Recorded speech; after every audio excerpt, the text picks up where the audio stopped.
तर संध्याकाळी ना ऑफिसवरून आल्यावर मस्तपैकी बघितलं तर इथे चकली आणली होती मम्मीने, तर मस्तपैकी ती खाऊन घेतली.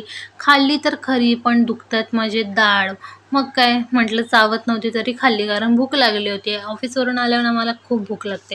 असं वाटतं की काहीतरी खाऊ. त्याच्यानंतर संध्याकाळी असं दुकानात गेलो होतो आणि इथे मी गिफ्टचे गुलाबजामुन घेतले होते, कारण मला मन होतं की गुलाबजामुन बनवायचं.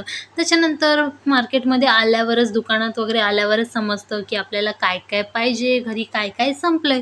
त्याच्यामुळे मला एक एक गोष्ट जशी जशी आठवत होती तशी तशी मी घेत होती. एक जिरा पावडर घेतला, गरम मसाला पण संपला होता.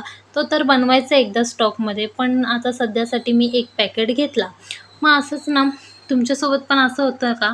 मला कमेंटमध्ये नक्की सांगा. त्याच्यानंतर आज मी विचार केला होता की मस्तपैकी गुलाबजामुन बनवू, पण मम्मीने तो माझा प्लॅन कॅन्सल केला आणि नंतर ना मम्मी म्हटली की आपण नंतर बनवू. मग इथे एक मस्तपैकी आईस्क्रीम घेतली.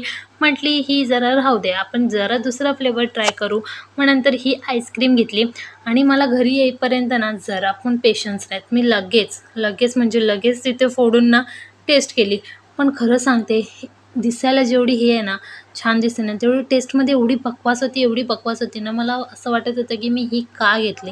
मला जर पहिलेच ती घेतली असती तर किती छान असती. त्याच्यानंतर मस्त ही डबल मॅगी मसाला खाल्ली मी. आणि गरम-गरम मॅगी खाल्ल्यामुळे ना माझं असं तोंड भाजलं होतं आणि मस्तपैकी असा पाऊस पडत होता आणि छान गरमागरम अशी मॅगी खाल्ली. खूप छान वाटत आणि होतं. मग काय मस्तपैकी मॅगी आणि ज्यूस खाल्ल्या. तर मी ना ही डबल मसालावाली मॅगी आहे ना, ती ट्राय केली होती. पण ना टेस्टला सेम म्हणजे सेम नॉर्मल मॅगी सारखीच लागत होती. काहीच वेगळं लागत नव्हतं. पण त्याच्या पॅकेटवर तर खूप काही मसाले वेगवेगळ्या ह्याचे दाखवले होते.